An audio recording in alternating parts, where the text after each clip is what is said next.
When I first saw this was coming up for review, I was honestly disappointed. Apartments are the last thing we need in Sedona. They're just part of how the ruling elite keeps all the workers dependent, and they're certainly very unattractive to families. And I'm also keenly aware that staff have had their eyes on trying to destroy the Medill-Rigby house for some time because it represents evidence of their lies, that ordinary individuals can't build their own housing with their own hands like Howard Medill did. But that doesn't matter because I don't own the property. The property owner has asked for this zone change, and the city is obligated as a matter of ethical principle to grant it.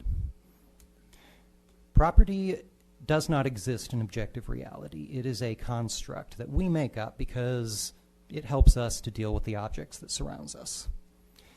This construct is implemented in everyday life based on a social contract which depends on the concept of fairness. Each of us agrees that our neighbors shall have the right to do what they like with their property, provided they do not interfere with us in the use of ours. As soon as one person or one group violates that, the entire logical foundation on which the concept of property depends goes out the window. And I'm particularly aware of this tonight as I stand here and I listen to the neighbors talk about their property values. What about the applicant's property values? I sit here and I listen to the neighbors talk about their property rights. What about the applicant's property rights? Is this to be a case of the City Council officially endorsing discrimination against one property owner for the benefit of a larger number of property owners? The property owners have asked for the zone change. It's simple enough. Grant the zone change.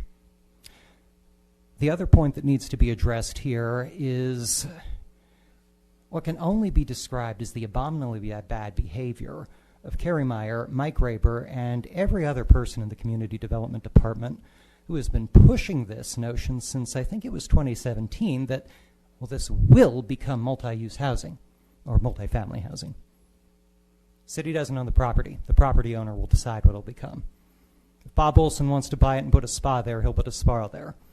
If Kyle Larson decides to buy it and put a printing plant there, he'll put a printing plant there. This is not the Soviet Union. It is not the business of staff and the city to decide what will go where. Grant the zone change.